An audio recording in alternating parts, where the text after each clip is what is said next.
Important note जो आपकी electrolysis सारी लेके चलेगा, उधर से स्टार्ट करते हैं। आज के इंपॉर्टेंट नोट क्या है कि आपने मेटल्स की रिएक्टिविटी सीरीज जो थी वो याद करनी थी, और वो इस वजह से भी याद करनी थी।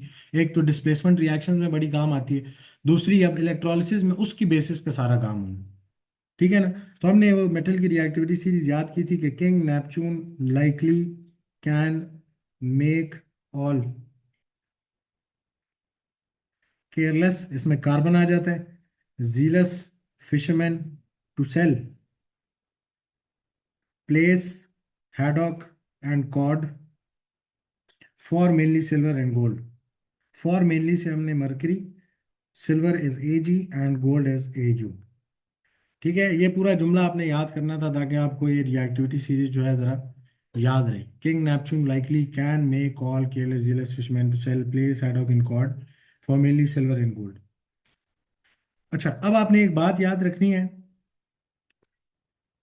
कि जितने भी आपके पास ये एलिमेंट्स आ रहे हैं, अभी एज अ नोट याद रखना सिर्फ फॉर एमसीक्यू बेसिस, एमसीक्यू की सेक के लिए आपने याद रखना है कि वो आपसे कभी कभी पूछ लेता है कि जितने भी ये जो एलिमेंट्स हैं ना कार्बन से ऊपर आ रहे हैं, क्योंकि हम यहाँ पे ग्राफाइट के इलेक्ट्रोड यूज करते हैं यानी कार्बन के, ये जितने भी एलिमेंट्स कार्बन से ऊपर आ रहे हैं रिएक्टिविटी सीरीज में, इन तमाम को आप इनके ओर्स यूज करते हुए इलेक्ट्रोलिसिस करा के ऑब्टेन कर सकते हैं।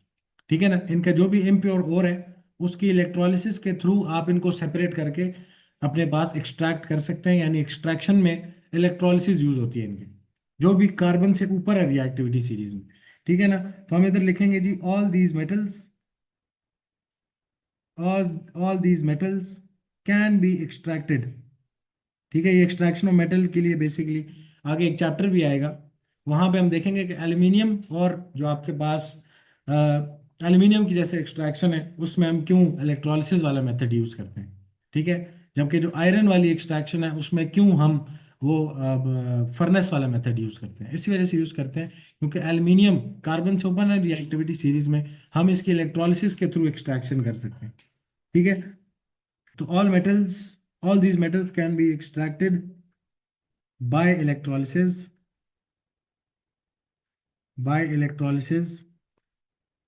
from their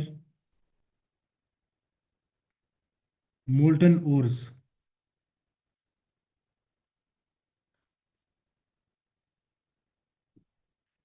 because these metals are highly reactive metals. These metals are highly reactive metals. ठीक है, एक बात तो ये याद रखनी है। और जो ये कार्बन से नीचे आ रहे हैं मेटल्स, इनको आप क्या करते हो, इनको इनके ऑक्साइड से ऑब्टेन किया जा सकता है by passing carbon dioxide over them. ठीक है, जितने नीचे ऑक्साइड्स आएंगे, जितने मेटल्स के ऑक्साइड हैं, ये तमाम वो वाले ऑक्साइड्स भी हैं जो कि बेसिक है नेचर में। तो अगर आप हाई टेम्परेचर्स पे कार्बन डाइऑक्साइड गुजारते हैं, तो क्योंकि carbon dioxide is acidic gas, तो वो इनसे रिएक्ट करके इनके कार्बोनेट्स बना सकती है।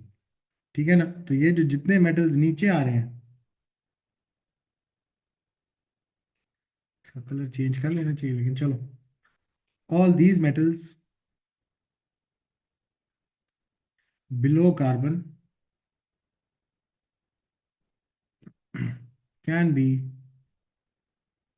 obtained from their oxides by passing carbon dioxide over them। ठीक है। तो एक तो ये रिएक्टिविटी सीरीज हमें याद रहनी चाहिए, सारा इलेक्ट्रोलिसिस में कौन सा आयन जाएगा कौन सा नहीं जाएगा, क्या प्रोडक्ट बनेगी क्या नहीं बनेगी, सारा on the basis of this reactivity series चलेगा। ठीक है ना। तो आपको ये रिएक्टिविटी सीरीज याद होनी चाहिए, ये बड़ी इंपॉर्टेंट है, इसके बगैर हमारा गुजारा नहीं है। और एक नॉन मेटल वाली रिएक्टिविटी सीरीज याद रखनी है, और वो कौन सी है उसको भी लिख लेते हैं। तो उसके लिए हमने जुमला याद किया था, for some nothing can bring internal happiness. ठीक है। तो ये हमने अपने पास नॉन मेटल की रिएक्टिविटी सीरीज भी याद की थी कि for some nothing can bring internal happiness से इसको याद रखना है। Fluoride, sulphate, nitrate, chloride, bromide, iodide या हाइड्रोक्साइड अगर सोल्यूशन में हो तो इनके साथ क्या होता है। ठीक है ना, ये नॉन मेटल की रिएक्टिविटी सीरीज है।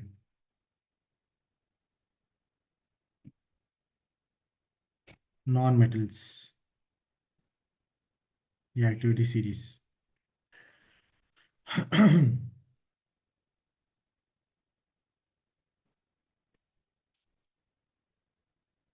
अब ओ लेवल में ना इलेक्ट्रोलिसिस बड़ी आसान है, अगर आपको ये रिएक्टिविटी सीरीज आती है, ठीक है, तो आपके लिए काम बड़ा आसान हो जाएगा। अच्छा, केस वन जो है मोल्टन आयनिक कंपाउंड, आपको पता होना चाहिए पूरा इलेक्ट्रोलिसिस का सेटअप सेम है। सिर्फ क्या फ़र्क है कि जो आपका इलेक्ट्रोलाइट है वो क्या चीज़ है, वो एक मोल्टन आयनिक कंपाउंड है। ठीक है ना, यानी कोई वाटर वाटर नहीं है, सिर्फ मोल्टन आयनिक कंपाउंड था आपके पास, उसको आपने मेल्ट किया, लिक्विड स्टेट में कन्वर्ट किया, एज इलेक्ट्रोलाइट यूज़ कर लिया। किस वजह से? क्योंकि सॉलिड स्टेट में एज इलेक्ट्रोलाइट नहीं यूज़ हो सकता। इस वजह से नहीं हो सकता यूज़, क्योंकि फ्रीली मूविंग आयंस नहीं है, इलेक्ट्रिसिटी कंडक्ट ही नहीं करेगा। ठीक है ना, तो हम क्या करते हैं, उसको मोल्टन स्टेट में यूज़ करते हैं, उसमें फिर फ्रीली मूविंग आयंस आ जाते हैं। तो एफएक्यू आपसे कहता है, एफएक्यू बोलता है कि जी यू आर गिवन,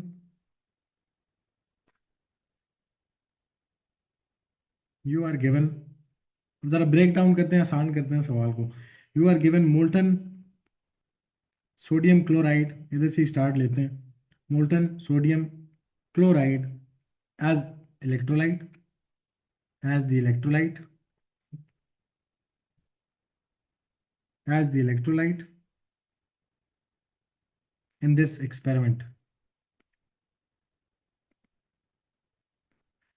ठीक है, आपने डायग्राम बना के दिखानी है सबसे पहले इलेक्ट्रोलिसिस के, जो सेटअप आप लगाएंगे।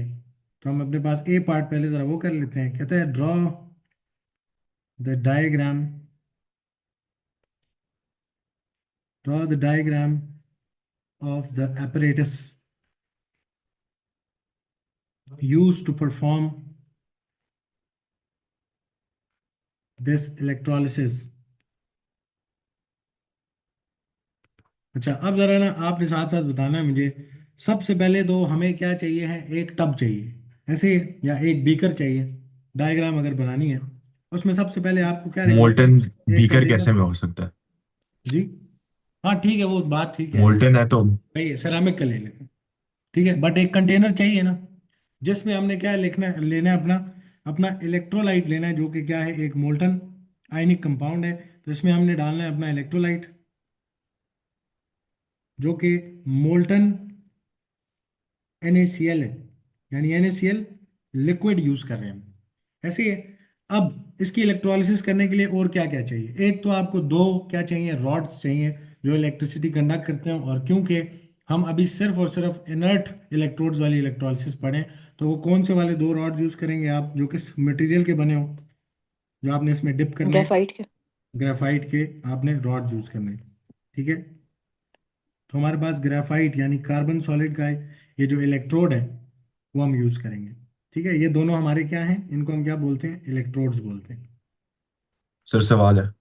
जी जी, ग्रेफाइट का हाई मेल्टिंग पॉइंट टेम्परेचर है बहुत इतना ज़्यादा ज़्यादा हाई तो होता है। ग्रेफाइट में। ग्रेफाइट का अच्छा। टेम्परेचर मोल्टन आयनिक कंपाउंड से बहुत ज़्यादा होता है, पता लग गया, क्या सवाल पूछने लगे थे। ये सॉरी सर, NaCl का अगर मेल्टिंग पॉइंट आइंदा है नहीं हो। 800 डिग्री सेल्सियस है, ग्रेफाइट का 2700 डिग्री सेल्सियस है, इस वजह से यूज़ कर सकते हैं। अच्छा, साथ इन इन्हीं दोनों इलेक्ट्रोड्स के साथ क्या कनेक्ट करेंगे, एक बैटरी। तो बैटरी का आपको सिंबल याद होगा, एक छोटा लाइन बनाते हैं, एक बड़ी लाइन बनाते होते हैं। जो बड़ी लाइन है वो positive terminal of the battery, जो छोटी लाइन है वो negative terminal of the battery है। तो ये हमारी बैटरी आ गई। अब जो electrode positive terminal of the battery से लगे उस पर कैसा चार्ज होगा, पॉजिटिव चार्ज, और जो नेगेटिव टर्मिनल के साथ लगा हुआ है उस पर कैसा चार्ज होगा, नेगेटिव चार्ज होगा। ठीक है, तो हमने दो इलेक्ट्रोड्स अपने इधर अटैच कर दिए, साथ एक बैटरी लगा दी और उसको डिप कर दिया इनटू द मोल्टन NaCl। ठीक है, तो ये हमारी कंप्लीट डायग्राम है, जिसमें आपने अगेन इलेक्ट्रोड को सिर्फ एक बार लेबल कर लो। इसको जरा मैं नीट कर देता हूँ। एक बार हमने लेबल कर दिया कि जी ये हमारा इलेक्ट्रोड है, ग्रेफाइट इलेक्ट्रोड। ठीक है, इसके अलावा ये वायर भी लेबल कर दो कि वायर लगाई है, ये हमारी बैटरी है। ठीक है, इसके अलावा और क्या चाहिए हमें, मेरा ख्याल है बस कितनी डायग्राम है ना, और कुछ रहता तो नहीं है इसमें लेबल करना। नहीं। कैथोड एनोड आपने लेबल करने हैं, वो आपने नहीं किए। ठीक है। तो एक और चीज भी रहती है, लेकिन वो मैं पार्ट बी के बाद इधर आके लेबल करूंगा, क्योंकि फिर हीट नहीं पार्ट, लेबल करनी होती कि हीट कहाँ से? क्या नहीं लेबल करनी होती? हीट एरो नहीं नहीं ड्रॉ नहीं, करते उसका? और जरूरत नहीं है, बिल्कुल भी जरूरत नहीं है उसकी। आगे इधर सुनो, ठीक है। अब एक चीज और भी लेबल करनी होती है, जो सॉल्यूशन में आयंस मौजूद होंगे, जैसे हमने नहीं इलेक्ट्रोलाइट के आयंस लिखना सीखे ऊपर, वही आयंस आपने इसमें मेंशन करने हैं, लेकिन वो जरा पार्ट बी में पहले निकाल के फिर उसके बाद इधर आके लिखते हैं। ठीक है। एक और चीज जो आपको इधर मेंशन करनी चाहिए वो है कि इलेक्ट्रोड कौन सा वाला, कौन सा इलेक्ट्रोड है। ठीक है।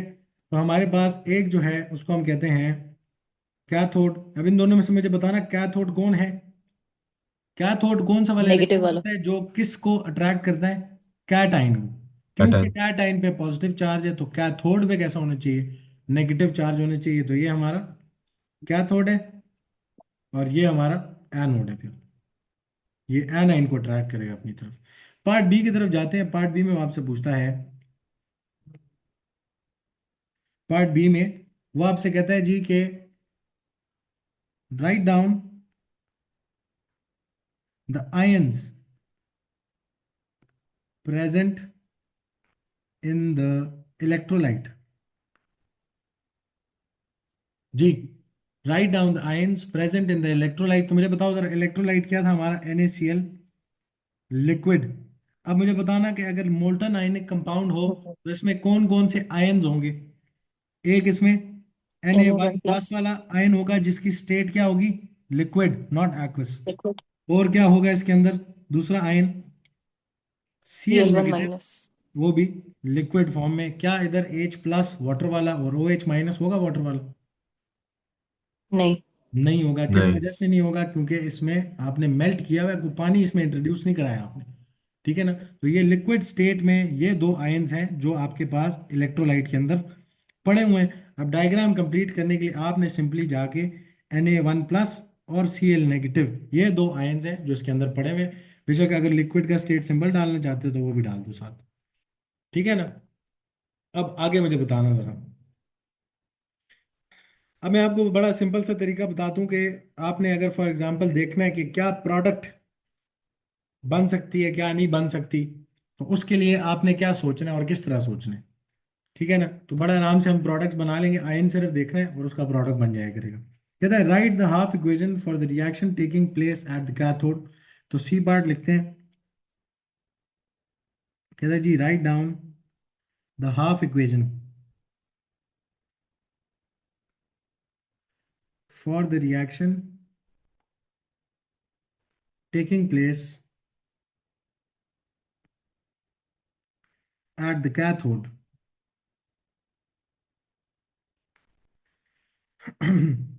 अच्छा, बिफोर गोइंग फॉरवर्ड आपने एक छोटा सा नोट याद रखना है, और वो है जी red cat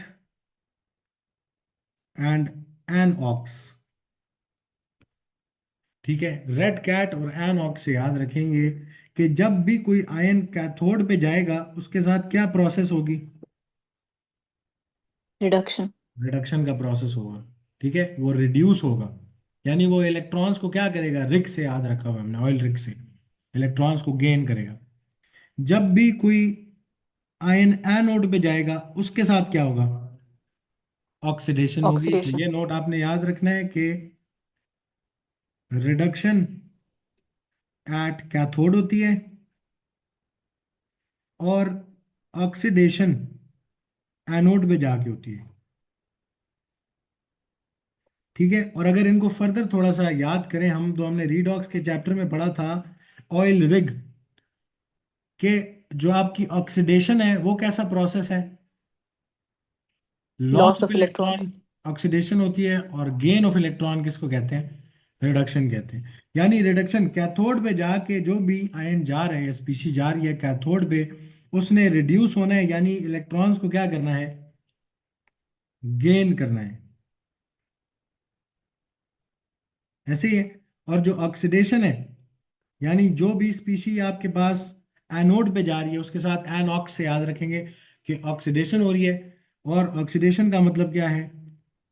loss of electron. ये हमने ऑयल से याद किया था और ये हमने रिक से याद किया था। इन दोनों प्रोसेसेस में क्या होता है? ठीक है, तो एक छोटा सा नोट है जो आपने याद रखना है, बाकी काम अब हमारा आसान हो गया।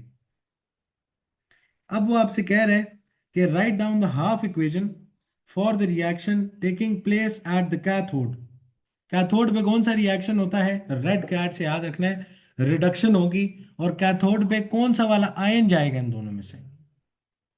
मुझे एनी वन बताओ प्लस। कि ये जो कैथोड है हमारा, वो कैटाइन को अट्रैक्ट करेगा ना इलेक्ट्रोलाइट में से। इस कैथोड ने आपके कैटाइन को क्या करना है? अट्रैक्ट करना है इलेक्ट्रोलाइट में से, राइट? तो कैटाइन कौन है इन दोनों में से? Na1+। वो कौन अट्रैक्ट करेगा अपनी तरफ? कैथोड। ठीक है, जबकि ये जो Cl नेगेटिव वाला आयन है, इसको फिर कौन अट्रैक्ट करेगा? ये पॉजिटिवली चार्ज इलेक्ट्रोड इसको अट्रैक्ट करेगा, जिसको हम क्या बोलते हैं? एनोड बोलते हैं।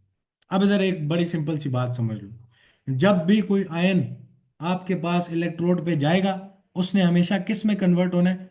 अपनी रूम टेम्परेचर एंड कंडीशन वाली स्टेट में वापस जाना है। बस ये रटा मार लो, आपको आराम से सारी इलेक्ट्रोलिसिस हो जाएगी। ठीक है, जब भी कोई आयन किसी इलेक्ट्रोड पे जाएगा, वो वापस अपनी स्टैंडर्ड या वापस अपनी रूम टेम्परेचर एंड कंडीशन वाली या इंडिविजुअल स्टेट में वापस क्या करेगा? कन्वर्ट करेगा। ठीक है ना? तो बाकी इक्वेशन हम आराम से लिख लेंगे फिर। ये बात क्लियर है कि जब भी कोई जी आयन सर क्लियर। इलेक्ट्रोड पे जाएगा, उसने कन्वर्ट होना है किसी चीज में, और वो किस में कन्वर्ट होगा? हमेशा अपनी रूम टेम्परेचर एंड कंडीशन वाली स्टेट में वापस चले जाएगा। ठीक है ना? तो हमारे पास, अगर हम अब कैथोड की इक्वेशन लिखें, तो हमें पता है कैथोड पे किसने जाना है हमारे इलेक्ट्रोलाइट में से?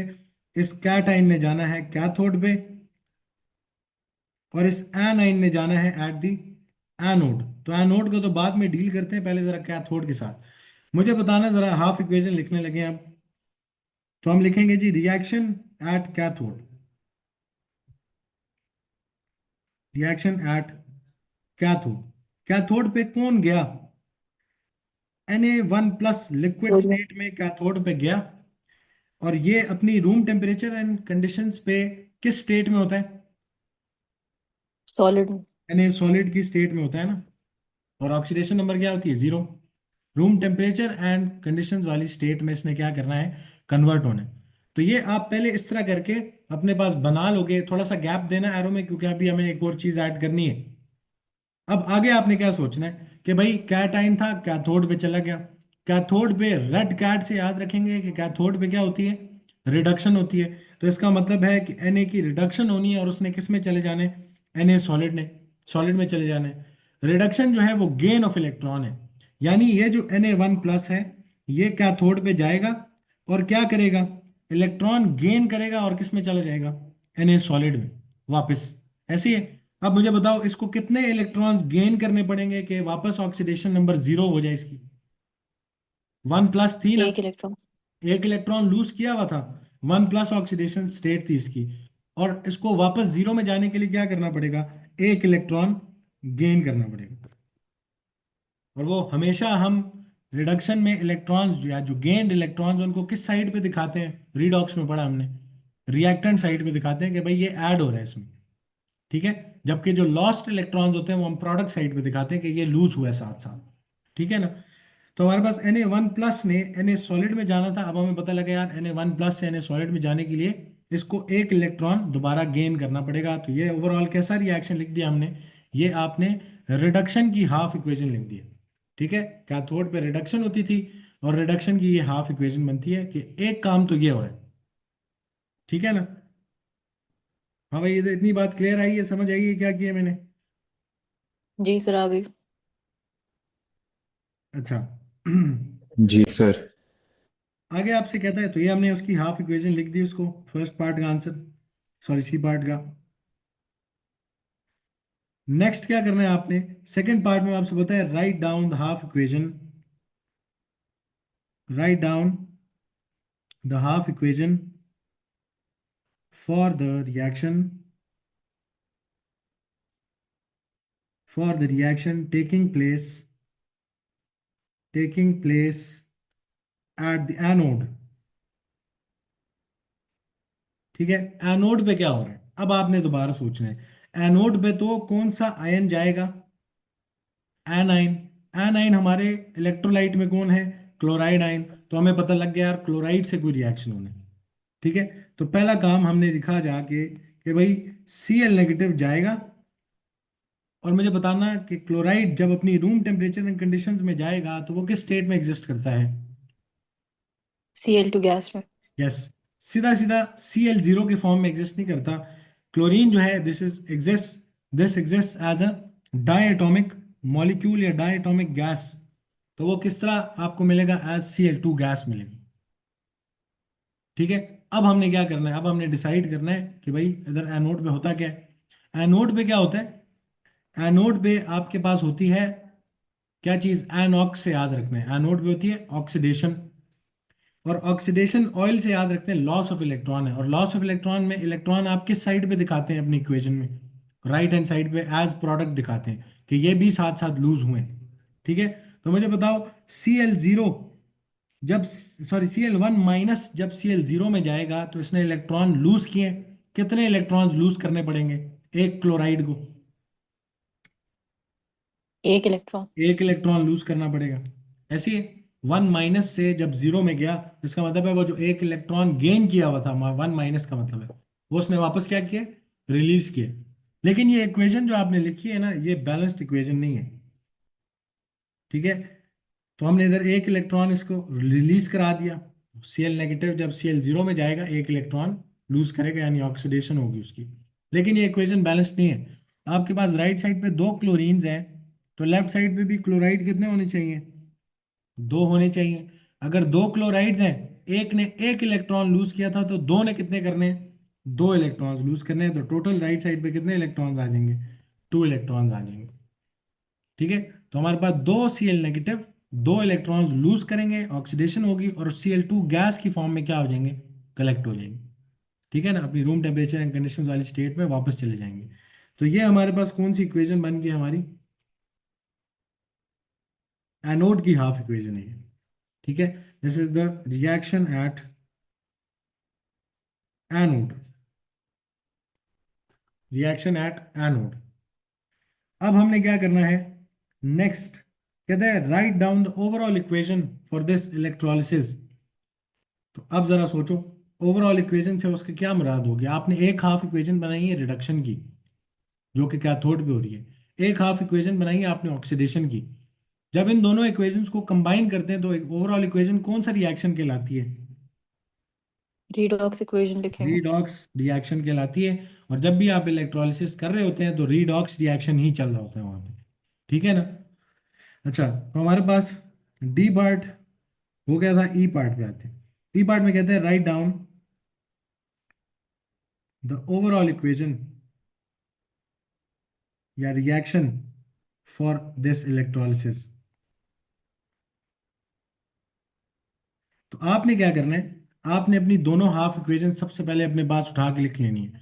मेरी first half equation was Na1+ +1 electron goes into Na solid. तो मेरी हाफ इक्वेशन नंबर 1 रिडक्शन वाली, Na1+ +1 electron goes into Na solid, ये एक हाफ इक्वेशन है। दूसरी हाफ इक्वेशन मेरी बनी थी 2Cl- goes into Cl2 gas plus 2 electrons. आपने ओवरऑल इक्वेशन लिखने के लिए हमेशा पहले अपनी दोनों हाफ इक्वेशंस आमने सामने लिखनी है, उसके बाद अगला काम करेंगे हम। ठीक है। अब ये दो हाफ इक्वेशंस लिखने के बाद जब आपने कंबाइंड इक्वेशन लिखनी है, अब ये देखो ना, ये किसकी हाफ इक्वेशन है? कैथोड की, रिडक्शन वाली हाफ इक्वेशन। ये किसकी हाफ इक्वेशन है? एनोड की, ऑक्सीडेशन वाली हाफ इक्वेशन। अब जब आप अपनी कंप्लीट इक्वेशन लिखना चाहते हैं तो आपने याद रखना है always balance number of electrons in both equations, in both equations. ठीक है। पहले आपने इन दोनों इक्वेशंस को बैलेंस करना है आपस में, और फिर उसके बाद क्या करेंगे? हम इनकी कंबाइंड इक्वेशन लिखेंगे। बड़ा आसान है। सबसे पहला स्टेप जरा फॉलो करते हैं कि आपने नंबर ऑफ इलेक्ट्रॉन्स बैलेंस करने हैं दोनों इक्वेशंस में। ऊपर वाली इक्वेशन में एक इलेक्ट्रॉन है, नीचे वाली इक्वेशन में दो इलेक्ट्रॉन्स हैं। तो ऊपर वाली इक्वेशन को क्या कर लो? 2 से मल्टीप्लाई कर लो। जब भी आप मल्टीप्लिकेशन करेंगे तो वो कंप्लीट इक्वेशन में हर एक चीज के साथ मल्टीप्लाई होगा। ठीक है, तो हमारे पास अब क्या दो रिएक्शंस बनते हैं। एक बनता है जी 2Na1 plus plus 1 electron, sorry plus 2 electrons, 2 से भी मल्टीप्लाई होगा, गोज इनटू 2Na सॉलिड। और दूसरी हाफ इक्वेशन तो आपने मल्टीप्लाई करने की जरूरत ही नहीं पड़ी ना, तो वो क्या बनेगी जी, 2Cl1 minus goes into Cl2 plus 2 electrons. तो फर्स्ट स्टेप हमारा हो गया कि हमने नंबर ऑफ इलेक्ट्रॉन्स बैलेंस करके अपनी दोनों हाफ इक्वेशंस क्या करने हैं, उसमें नंबर ऑफ इलेक्ट्रॉन्स बैलेंस करने हैं। नेक्स्ट स्टेप क्या होगा, अब कैंसिल, हम इस तरह लिख लेते हैं, same species on opposite sides will cancel each other out, cancel each other out. ठीक है, तो जो same species left right side पे आ रहे हैं, यानी opposite sides of the arrows पे, इन एरोस के ऑपोजिट साइड्स पे जो सेम चीजें आ रही हैं वो एक दूसरे को क्या करेंगी, कैंसिल आउट करेंगी। तो मुझे बताओ, क्या Na1 प्लस को काटने के लिए right side of the arrows पे कोई चीज है, Na1 प्लस है उधर right side of the arrows पे? नहीं है। नहीं है। क्या Cl नेगेटिव को काटने के लिए दूसरी साइड ऑफ द एरो पे कोई चीज है इस तरह की? नहीं है। सेम स्पीशीज होनी चाहिए, एग्जैक्ट सेम। ठीक है, बट मुझे बताओ, क्या ये दो इलेक्ट्रॉन एक इक्वेशन में left side of the arrows पे हैं, दूसरी इक्वेशन में right side of the arrows पे हैं, तो ये कैंसिल आउट होते हैं कि नहीं? हो सकता है। हाँ, ये ऑपोजिट साइड पे आ रहे हैं एरोस की, तो इनको क्या कर देंगे हम, कैंसिल आउट कर देंगे। और जो species same side of the arrow पे हैं उनको हमेशा आप क्या कर देते हो, ऐड अप कर देते हो। ठीक है, तो हमने इस नोट को कंप्लीट करते हैं कि same species on opposite side will cancel each other out, and species that are on the same side of the arrow will add up। ठीक है, तो ये इलेक्ट्रॉन्स काटने के बाद अब आप अपना ओवरऑल रिएक्शन लिख सकते हो। जो सेम स्पीशीज थे, यानी दोनों सेम इलेक्ट्रॉन्स थे, वो हमने बराबर इसीलिए किए थे क्या कि कंप्लीटली कट डाउन कर सकें इनको। कट डाउन करने के बाद अब मुझे बताओ, left hand side of the arrows पे क्या क्या रह गया। Left hand side of the arrows पे एक तो Na1 प्लस और साथ एक क्लोराइड, इसके अलावा कुछ रहता है? नहीं रहता। Right side of the arrows पे Na रहता है और Cl2 रहता है। अब ये अप डाउन आपने लिख देना है, तो एक फाइनल एरो लगाएंगे। लेफ्ट साइड पे हमारे पास आता है 2Na1 plus plus 2Cl1 minus, और right side of the arrow पे रह गया 2Na solid plus Cl2 gas. ठीक है, स्टेट सिंबल्स आपने भूलने नहीं है, यहाँ पे लिक्विड स्टेट सिंबल है, इसका भी लिक्विड स्टेट सिंबल है। तो ये हमारा क्या बन गया, ओवरऑल रिएक्शन अब हमने क्या लिख लिया। तो सिंपल से स्टेप्स हैं, जब आपने अपने कैथोड एनोड की इक्वेशंस निकाल लिए, उसके बाद दोनों को आमने सामने लिखना है। पहले नंबर ऑफ इलेक्ट्रॉन्स बैलेंस करने हैं, फिर क्या करेंगे, same species on the opposite side will cancel each other out, और जो सेम साइड पे हैं वो एड अप हो जाएंगी। तो फिर हमारे पास हमारा फाइनल रिएक्शन बन जाएगा। This is our overall reaction. ठीक है, ओवरऑल रिएक्शन ऑफ इलेक्ट्रोलिसिस, कि इस इलेक्ट्रोलिसिस में आपके पास ओवरऑल क्या काम हुआ, कि सोडियम 1 प्लस सोडियम सॉलिड में कन्वर्ट हो गया जो इलेक्ट्रोलाइट में पड़ा था, और जो क्लोराइड था वो Cl2 गैस की फॉर्म में कन्वर्ट हो गया। दोनों आयंस को देखो तो वो किस स्टेट में चले गए, अपनी रूम टेम्परेचर कंडीशंस वाली स्टेट में आपने उनको कलेक्ट कर ली। ठीक है ना, तो इस तरह क्या करना है आपने, इलेक्ट्रोलिसिस को लेके चलना है। अगली एक और एग्जांपल करते हैं ताकि थोड़ा हाथ बैठे। कहता है जी, you are given molten calcium fluoride, given molten calcium fluoride। सबसे पहले एज इलेक्ट्रोलाइट लिख लेते हैं, आगे as electrolyte. A part, write down the types of ions present in the electrolyte. हाँ जी, कौन कौन से आयन है आपके इलेक्ट्रोलाइट में? कैल्शियम फ्लोराइड का मतलब होता है CaF2, CaF2 लिक्विड स्टेट में। एक आयनिक कंपाउंड है, कैल्शियम 2+ एंड F1- के बीच में बना है। आपके पास इसमें कौन कौन से आयन्स हैं? एक तो कैल्शियम 2+ है लिक्विड स्टेट में, और दूसरा आयन कौन सा है हमारे पास? F1-, ये भी लिक्विड स्टेट में। ये दो आयन्स हैं, एक इसमें से कैटाइन है, एक इसमें से एनाइन है। बी पार्ट में आपसे कहता है रिएक्शन एट कैथोड, लिख के दिखाओ। रिएक्शन एट कैथोड, तो हमारे पास सबसे पहले तो आपने ये डिसाइड करना है ना कि कैथोड पे कौन सा वाला आयन जाएगा इन दोनों में से। Ca2+ वाला। कैटाइन जाएगा ना, इनमें से कैटाइन कौन है? Ca2+। तो वो Ca2+ आपके पास कैथोड पे जाएगा और किस में कन्वर्ट हो जाएगा? अपनी रूम टेम्परेचर एंड कंडीशंस वाली स्टेट में, जो कि Ca सॉलिड है, जिस पे ऑक्सीडेशन नंबर 0 होता है। जब भी इंडिविजुअल स्टेट में कोई एलिमेंट, ऑक्सीडेशन नंबर 0 होगा उस पर। ठीक है, तो Ca0 वाली सॉलिड स्टेट में चला जाएगा। अब आपने याद करना है कि ये कैसे हो सकता है। ठीक है, कैथोड पे कौन सा वाला प्रोसेस होता है? रेड कैट से याद रखेंगे कि कैथोड पे रिडक्शन, और रिडक्शन क्या होती है? गेन ऑफ इलेक्ट्रॉन होती है। तो इसका मतलब है कैल्शियम 2।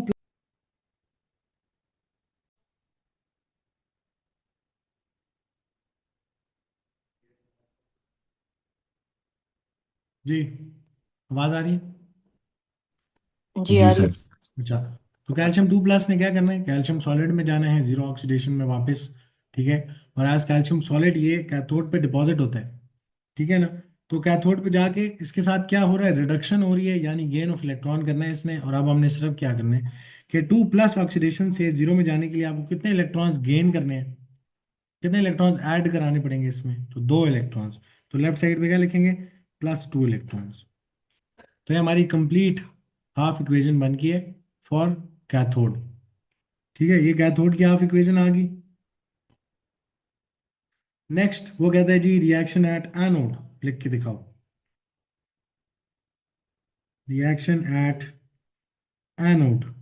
अब एनोड ने किसको ट्रैक करना है? एनाइन को ट्रैक करना है। एनाइन कौन है हमारे इलेक्ट्रोलाइट में? F1-। तो F1- क्या करेगा? एनोड पे जाएगा। ओहो, क्या हो गया है? लिख क्यों नहीं रही? F1-, यार। डेड हो गया सर, वार्निंग भी आई थी पहले। अच्छा अच्छा, तो मुझे बताओ F1- ने किस में कन्वर्ट होना है? F2 gas. यस, फ्लोरीन आपके पास रूम टेम्परेचर पे एक डायटोमिक मॉलिक्यूल है, तो F1- किस में चला जाएगा? F2 गैस में डायटोमिक मॉलिक्यूल बनाएगा। ठीक है, तो पहले तो जरा फ्लोरीन्स को हम बैलेंस कर लेते हैं। तो 2 फ्लोरीन राइट साइड पे, 2 फ्लोरीन लेफ्ट साइड पे। और एनोड है, तो एनोड पे क्या होती है? एनॉक्स से याद रखेंगे कि एनोड पे ऑक्सीडेशन है, और ऑक्सीडेशन क्या होती है? Loss of electron. तो यानी लॉस ऑफ इलेक्ट्रॉन है, तो एज अ प्रोडक्ट आपको इलेक्ट्रॉन्स भी लूज हुए हुए मिलेंगे। तो एक फ्लोरीन ने एक इलेक्ट्रॉन गेन किया और वो उसने लूज किया।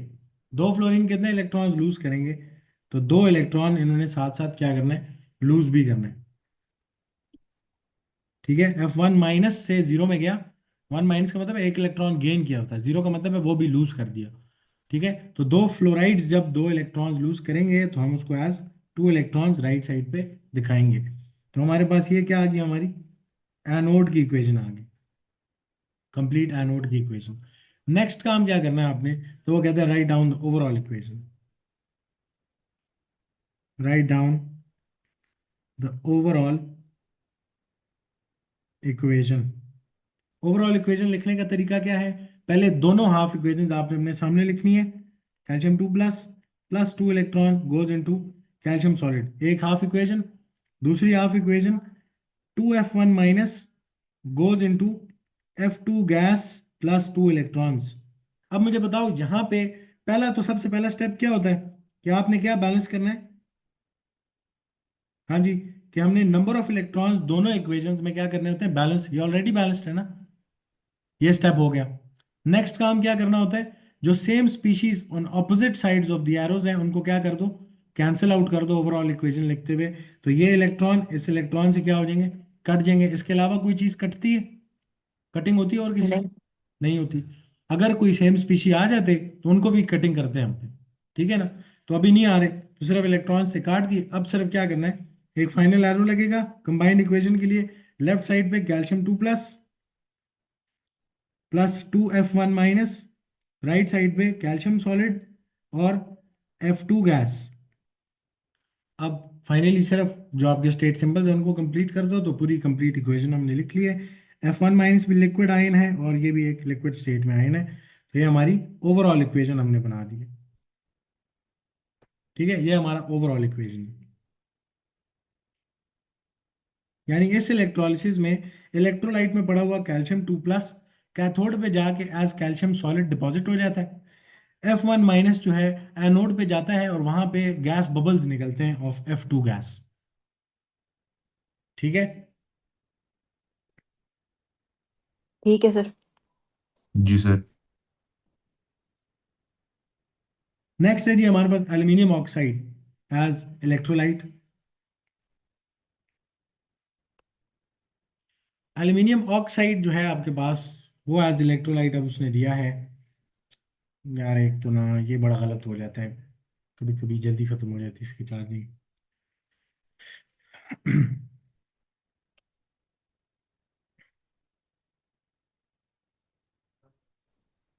चले सर, आप चार्ज कर लें और क्लास मेरे ख्याल में आज इतनी काफ़ी है फिर।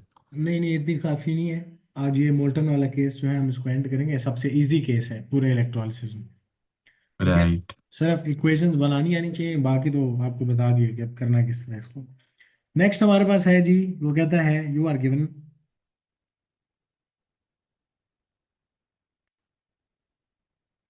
Given molten aluminium oxide. पहले तो एल्यूमिनियम ऑक्साइड का फॉर्मूला भी बनाना आना चाहिए। शेर एल्यूमिनियम ऑक्साइड का फॉर्मूला क्या है?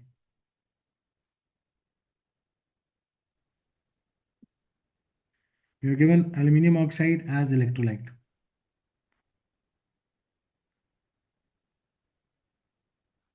Ahmad, aluminium oxide formula. Al2O2। 2O सुभान अल्लाह। 2O2 नहीं होता, एल्यूमिनियम 3+ होता है, O2- होता है, Al2O3 फाइनल फॉर्मूला बनता ठीक है। है। Al2O3 लिक्विड स्टेट में हमारे पास।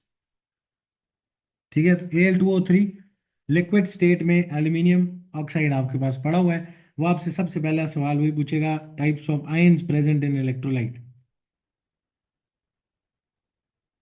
प्रेजेंट इन इलेक्ट्रोलाइट, तो वो कौन कौन से आयंस हैं? इसमें Al2O3 लिक्विड फॉर्म में, इसमें एल्यूमिनियम 3+ वाला आयन होगा, और कौन सा होगा? O2- वाला आयन होगा। वाटर वाला कोई आयन इसमें नहीं है, दोनों आयंस लिक्विड स्टेट में आपके पास इसके अंदर पड़े हुए हैं। फिर वो कहता है, अब ये कैटाइन है, एक आयन है सिर्फ, ठीक है ना। तो हमें नेक्स्ट बी पार्ट में वो कहता है जी कि एनोड की इक्वेशन लिख के दिखाओ, रिएक्शन एट एनोड। तो एनोड पे क्या रिएक्शन हो रहा है? एनोड पे कौन जाएगा इन दोनों में से? कैटाइन जाएगा या एनाइन जाएगा? नहीं। एनाइन जाएगा। ठीक है, तो एनाइन जाएगा एनोड पे O2-, और किस में कन्वर्ट हो जाएगा? रूम टेम्परेचर एंड कंडीशंस पे ऑक्सीजन किस फॉर्म में एग्जिस्ट करती है? O2 O2 gas. गैस। ठीक है, तो इसमें कन्वर्ट होना है इसने। अब बैलेंस कर लेते हैं जरा, दो ऑक्सीजन राइट साइड पे, लेफ्ट साइड पे भी दो होने चाहिए। ठीक है, तो अब एनोड पे कौन सा प्रोसेस होता है? एनॉक्स से याद रखना है, एनोड पे oxidation which is loss of electron. तो इलेक्ट्रॉन्स किस साइड पे लिखेंगे? राइट हैंड साइड पे लॉस ऑफ इलेक्ट्रॉन शो करना है आपने। ठीक है ना, यानी ये इलेक्ट्रॉन्स भी साथ प्रोड्यूस हो जाएंगे। ठीक है, तो मुझे बताना जरा, ये जब 2- 0 में जाता है, ऑक्सीडेशन नंबर जब 2- का मतलब है दो इलेक्ट्रॉन्स गेन हुए हैं, 0 में जाने का मतलब है वो दो भी लूज कर दिए। ठीक है, तो जब 2- से 0 में जा रहे हैं, कितने इलेक्ट्रॉन्स लूज कर रहे हैं? दो कर रहे दो हैं इलेक्ट्रॉन। ना। आप अब इसी, अब देखो ना, एक ऑक्साइड तो नहीं जा रहा, दो ऑक्साइड जा रहे हैं, तो दोनों मिला के टोटल इलेक्ट्रॉन्स कितने रिलीज करेंगे? 4। 4 इलेक्ट्रॉन्स रिलीज करेंगे। ठीक है ना, तो आफ्टर बैलेंसिंग, अगर आप बैलेंसिंग ना भी करते, आप पहले बैलेंसिंग ना करते, आप इस तरह लिख लेते कि यार हमारे पास O2- O2 में जा रहे हैं। ठीक है, अब 2- से जब 0 में जाते हैं तो दो इलेक्ट्रॉन्स लूज होने चाहिए थे। ठीक है, अब आप बैलेंसिंग करोगे फिर, तो अगर इधर दो ऑक्सीजन है उधर दो ऑक्साइड हैं, तो फिर हमारे पास टोटल इलेक्ट्रॉन्स कितने आने चाहिए? डबल ऑफ जो हमें एक ऑक्साइड से मिल रहा है, जो कि हमारे पास 4 इलेक्ट्रॉन्स होने चाहिए। तो ये हमारी क्या बन गई? कंप्लीट इक्वेशन फॉर एनोड बन गई। आगे आपसे कहता है सी पार्ट में रिएक्शन एट कैथोड लिखो। अब कैथोड पे किसने जाना है? कैटाइन ने। ठीक है, कैथोड पे कौन जाता है हमारा? कैटाइन जाता है। तो कैटाइन कौन था सोल्यूशन में? एल्यूमिनियम 3+। ये एल्यूमिनियम 3+ कैथोड पे जाएगा, कैथोड पे एल्यूमिनियम 3+ जाएगा, और किस में कन्वर्ट हो जाएगा? रूम टेम्परेचर कंडीशंस में एल्यूमिनियम किस फॉर्म में एग्जिस्ट करती है? एल्यूमिनियम सॉलिड मेटल के तौर पे एग्जिस्ट करता है, मोनो एटॉमिक मेटल। अब बताने जरा, कैथोड के लिए याद रखना है रेड कैट। कैथोड पे क्या होती है? Reduction. Reduction is gain of electron. तो गेन ऑफ इलेक्ट्रॉन के लिए हम इलेक्ट्रॉन्स किधर ऐड करते हैं? लेफ्ट साइड पे, राइट साइड पे? लेफ्ट रिएक्टेंट के साइड, तौर पे या प्रोडक्ट के तौर पे लिखते हैं? रिएक्टेंट के तौर पर। यस, एज रिएक्टेंट उसको लिखते होते हैं। तो मुझे बताना, जब Al3+ अपनी रूम टेम्परेचर कंडीशंस वाली स्टेट यानी जीरो ऑक्सीडेशन में जाएगा, तो कितने इलेक्ट्रॉन गेन करने पड़ेंगे 3+ से जीरो में जाने के लिए? 3 इलेक्ट्रॉन इलेक्ट्रॉन। गेन करने पड़ेंगे। तो ये हमारी फाइनल इक्वेशन फॉर क्या बन गई है? कैथोड बन गई। लास्ट पार्ट में वो आपसे कहता है right down the overall equation for this reaction. Right down the overall equation.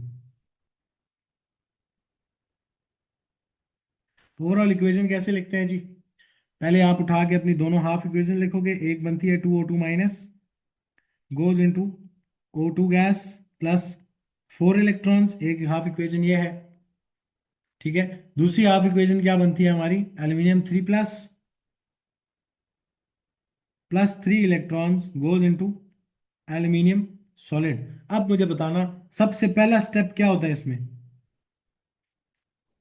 Electrons balance करेंगे। यस, पहले सबसे पहले इलेक्ट्रॉन्स बैलेंस करने हैं। अब मुझे बताओ, ऊपर 4 हैं नीचे 3 हैं, कैसे बैलेंस करें इन दोनों को?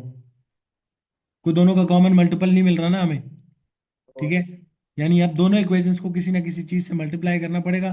तो आप क्या कर लो, ऊपर वाली इक्वेशन में 3 से मल्टीप्लाई कर दो, और नीचे वाली इक्वेशन को 4 से मल्टीप्लाई कर दो, ताकि दोनों में 12 इलेक्ट्रॉन्स हो जाए। ठीक है, नीचे 4 थे तो नीचे 3 इलेक्ट्रॉन थे, ऊपर 4 इलेक्ट्रॉन थे, तो दोनों को क्या कर दिया मैंने? आपस में बैलेंस करने के लिए, 12 बनाने के लिए मैंने ऊपर को 3 से, नीचे वाली को 4 से। तो अब हाफ इक्वेशंस क्या बन जाती है? अब हमारी जो हाफ इक्वेशंस हैं वो क्या बनती है? वो बनती है जी 3 टाइम्स 2 कितना बनेगा? 6O2- goes into 3 times O2, तो कितना बनेगा? 3O2 gas.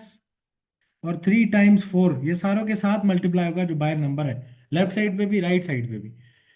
तो 3 टाइम्स 4 कितना बन गया? 12 इलेक्ट्रॉन्स। एक हाफ इक्वेशन ये बनती है। नीचे वाली हाफ इक्वेशन क्या बनती है? 4 टाइम्स एल्यूमिनियम 3+। तो 4 एल्यूमिनियम 3+ प्लस 4 टाइम्स 3 इलेक्ट्रॉन्स, तो 12 electrons goes into 4 times aluminium solid. अब हमने इलेक्ट्रॉन्स बैलेंस कर दिए। इलेक्ट्रॉन्स बैलेंस करने के बाद का क्या स्टेप होता है?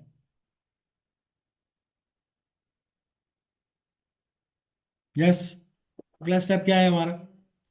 जो सेम स्पीशीज हैं दोनों साइड पे वो कैंसिल आउट यस, होंगे। जो सेम स्पीशीज है, आइडेंटिकल स्पीशीज लेफ्ट राइट पे कैंसिल आउट हो जाएंगे। तो 12 इलेक्ट्रॉन्स, 12 इलेक्ट्रॉन से क्या हो गए? Cancel out. इसके अलावा कोई कटिंग होती नहीं है। अब क्या करेंगे इसके बाद? जब कैंसिलिंग आउट हो गई है, तो जो same side of the arrows पे आ रहे हैं उनको आपने क्या कर देना है? ऐड अप कर देना है।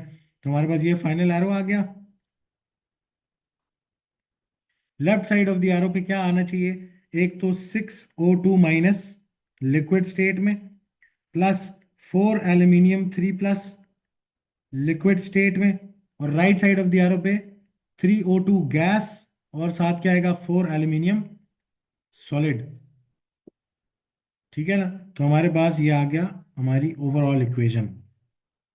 ये हमारे इलेक्ट्रोलिसिस में हो रहा था कि एल्यूमिनियम ऑक्साइड में जो O2 और एल्यूमिनियम 3+ पड़े हैं, वो कन्वर्ट हो रहे हैं into oxygen gas and aluminium का मेटल सॉलिड फॉर्म में। ठीक है, अब जरा सुनना है यहाँ पे। तो ये हमारे पास मोल्टन वाला केस इधर एंड हो जाता है। अब आपको कोई भी एग्जांपल दें मोल्टन वाली, तो आपको क्या करना आना चाहिए, आपको उसको सॉल्व करना आना चाहिए। ठीक है, एक बार जरा दोबारा देखो। पहला केस था मोल्टन सोडियम क्लोराइड। अब आपने ये बात समझनी है कि ये तो हमें पता लग गया कि एक ने कैथोड पे जाना है, एक ने एनोड पे, एक के साथ रिडक्शन है, एक के साथ ऑक्सीडेशन है। थोड़ी सी प्रैक्टिस के बाद आपको भी ये फ्लो में आना शुरू हो जाएगा। ओवरऑल इक्वेशन कैसे लिखते हैं।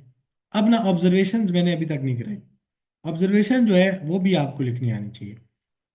जब ये सोडियम 1+ गया कैथोड पे, तो ये उसकी सरफेस पे जाके क्या करेगा, एज सोडियम सॉलिड उसकी सरफेस पे जाके क्या करेगा, डिपॉजिट होगा। ठीक है, एज सोडियम सॉलिड ये उसकी सरफेस पे जाके डिपॉजिट होना शुरू हो जाएगा। तो अगर वो ऑब्जर्वेशन पूछे ना कैथोड की, ये Na सॉलिड डिपॉजिट हो रहा है था, तो आप उसकी ऑब्जर्वेशन क्या लिख सकते हैं कि एक सिल्वरी मेटल डिपॉजिट होता हुआ आपको कैथोड पे नजर आएगा।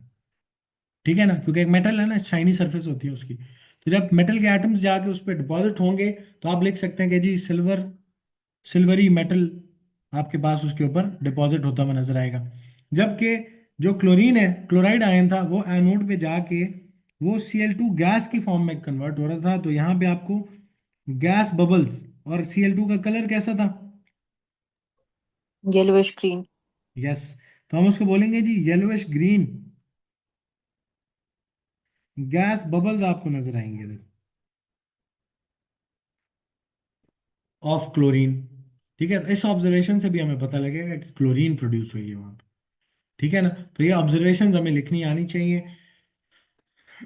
अब मुझे बताना जरा इधर से ही कि जो आपके पास कैल्शियम फ्लोराइड है, इसमें क्या ऑब्जर्वेशंस लिख सकते हैं। कैथोड पे क्या नजर आएगा आपको, कैल्शियम सॉलिड उस पे जाके डिपॉजिट हो रहा है, तो आप क्या लिख सकते हैं, एक सिल्वरी मेटल अगेन आपके पास उसके ऊपर डिपॉजिट हो रहा है, जो कि कैल्शियम सॉलिड है इस केस में। एनोड पे क्या ऑब्जर्वेशन लिखोगे। पेल येलो आपने गैस बबल्स। हमेशा ऑब्जर्वेशन देखनी है कहाँ से, राइट हैंड साइड में प्रोडक्ट जो बन रहा है वहां से ऑब्जर्वेशन निकलेगी। ठीक है, वो चीज बन रही है वहां पे जाके, तो उधर से ऑब्जर्वेशन मिलेगी। तो मुझे बताओ जरा एनोड पे क्या मिलेगा। पेल येलो गैस बबल्स नजर यस, आएंगे। क्लोरीन गैस जो है एक पेल येलो गैस है। तो हम उसको क्या बोलेंगे, एक पेल येलो गैस प्रोड्यूस हो रही है वहां पे। जबकि इस केस में अगर बात करें, ये जो एल्यूमिनियम ऑक्साइड वाला केस है, इसमें हमारे पास एनोड पे क्या ऑब्जर्वेशन आ रही है। कलरलेस गैस बबल्स आएंगे। यस, कलरलेस गैस बबल्स आएंगे, जिसको आइडेंटिफाई किस तरह किया जा सकता है कि एक ग्लोइंग स्प्लिंट इसके सामने रखा, तो वो क्या कर जाएगा, रीलाइट कर जाएगा। ऐसे ही है ना, तो पूरी ऑब्जर्वेशन लिखेंगे कि colourless gas bubbles are produced which when introduced to a glowing splint, the splint relights या लाइट्स अप। ठीक है ना। इसके अलावा कैथोड की क्या ऑब्जर्वेशन लिख सकते हैं, अगेन एक सिल्वरी मेटल उसकी सरफेस पे, कैथोड की जो ग्रेफाइट की सरफेस है उसके ऊपर आपको डिपॉजिट होता हुआ नजर आएगा। ठीक है ना, तो ये हमारे पास जो था ये मोल्टन आयनिक कंपाउंड जो है आपके पास, उनके लिए हमने क्या लिखी है, इलेक्ट्रोलिसिस की एग्जांपल्स की हैं कुछ। अब ये सबसे आसान वाली इलेक्ट्रोलिसिस थी, जिसमें ना कोई रिएक्टिविटी सीरीज की जरूरत पड़ती है। एक ही कैटाइन होता है, एक ही एनाइन होता है, एक ने कैथोड पे चले जाना है, एक ने एनोड पे चले जाना है। आपको सिर्फ ये पता होना चाहिए जो भी आयन जा रहा है अपनी रूम टेम्परेचर एंड कंडीशन वाली स्टेट में कन्वर्ट होगा। और सिर्फ देखना है कि एनोड है तो ऑक्सीडेशन, लॉस ऑफ इलेक्ट्रॉन, अगर कैथोड है तो reduction, gain of electron show करनी है, बस। और बैलेंस्ड एक इक्वेशन बनानी है आपने। ओवरऑल इक्वेशन लिखने के लिए पहले दोनों हाफ इक्वेशंस लिख के उनमें इलेक्ट्रॉन्स बैलेंस करने हैं। उसके बाद same species on opposite sides will cancel out, और जो आपके पास same side of the arrows पे हैं वो एड अप हो जाएंगी, फाइनल इक्वेशन बन जाएगी। ठीक है, एक और इसमें लास्ट एक नोट लिख लेते हैं कि आपकी जो ओवरऑल इक्वेशन है ना, वो एक रीडॉक्स इक्वेशन है। ठीक है, हम लिख लेते हैं एक नोट ताकि आपको एक याद रहे, overall equations should never contain electrons। ठीक है, ओवरऑल इक्वेशन में कभी भी इलेक्ट्रॉन नजर नहीं आना चाहिए। अगर आ रहा है, आपने बैलेंसिंग में कहीं गलती की है। ये इलेक्ट्रॉन्स जो हैं, ये इनको कैंसिल आउट हो जाना चाहिए ड्यूरिंग बैलेंसिंग। ठीक है ना, क्योंकि आपके पास एक इलेक्ट्रॉन जो है वो लूज करेगा, दूसरा गेन करेगा, तो कंप्लीट ट्रांसफर भी शो करनी है। तो कभी भी ओवरऑल इक्वेशन में इलेक्ट्रॉन्स नहीं नजर आने चाहिए। अगर आ रहे हैं, आपकी ओवरऑल इक्वेशन गलत है, आपने ठीक बैलेंसिंग नहीं की। आप दोबारा हाफ इक्वेशंस पे जाएं, दोबारा सोचें। क्लियर है इतनी बात? जी सर, क्लियर है। हाँ जी, मोल्टन वाले में किसी को कोई मसला? नहीं सर। अहमद, नहीं सर, नहीं। कल हमने मोल्टन आयनिक कंपाउंड्स की इलेक्ट्रोलिसिस कर ली थी। मैं आपको इलेक्ट्रोलाइट दे रहा हूँ। फॉर एग्जांपल, आपका इलेक्ट्रोलाइट जो है वो है जी मैग्नीशियम क्लोराइड लिक्विड। ठीक है। शेर, आपका माइक ठीक हुआ है कि कोई नहीं? मैसेज भेजो अगर नहीं हुआ तो, नहीं तो माइक खोल के बताओ।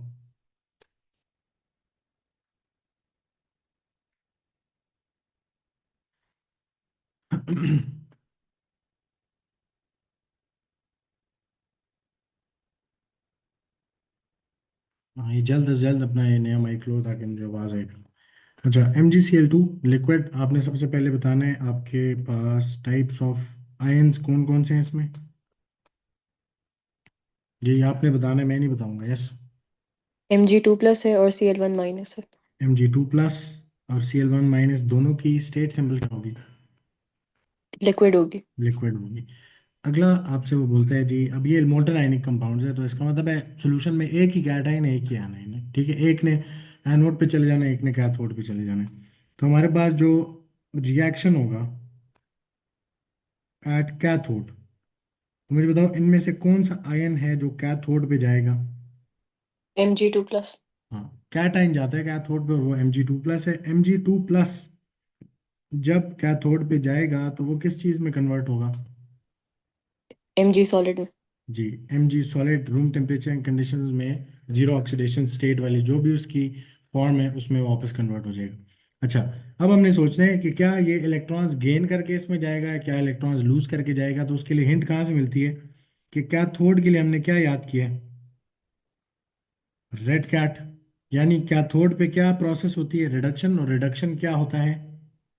Gain of electrons. Yes, gain of electron. और गेन ऑफ इलेक्ट्रॉन में हमेशा इलेक्ट्रॉन्स अपनी हाफ इक्वेशन में किस साइड पे लेके जाते हैं?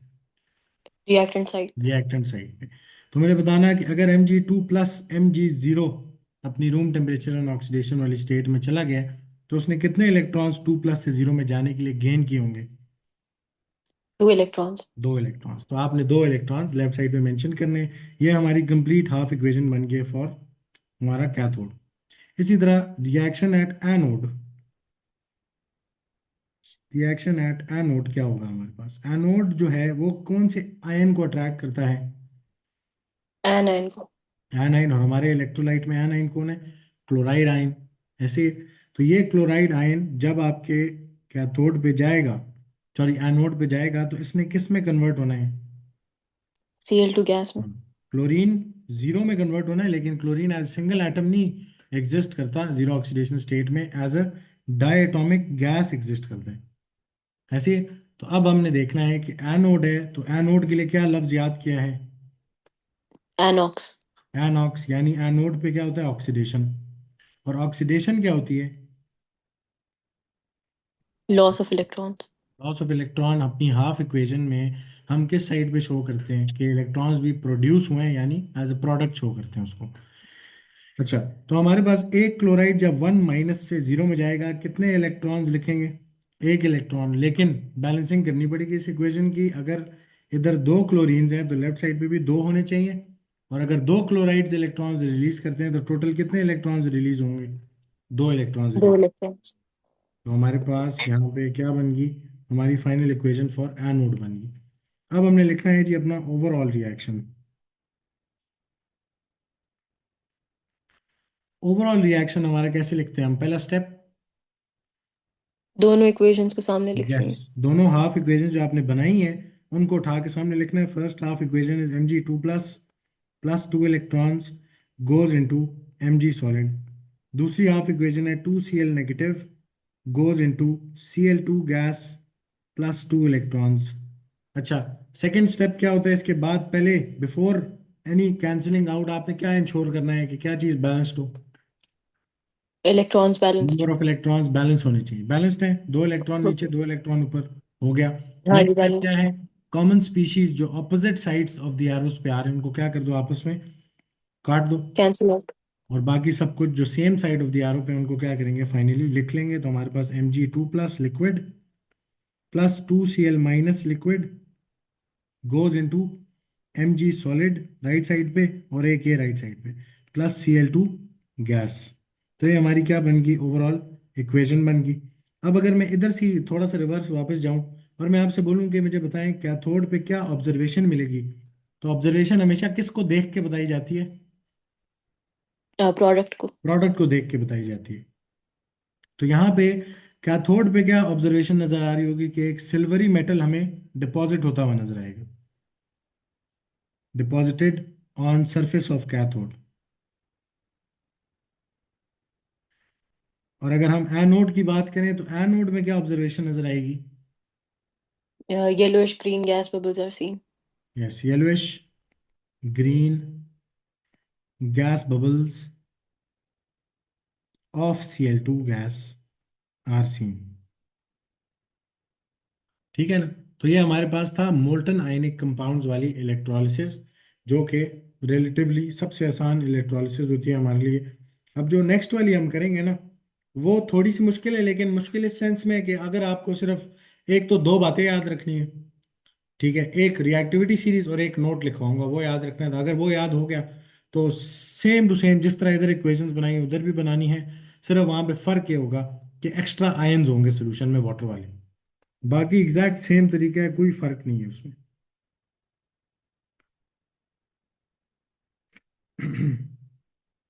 2 मिनट देना जरा, मैं वो निकालूं।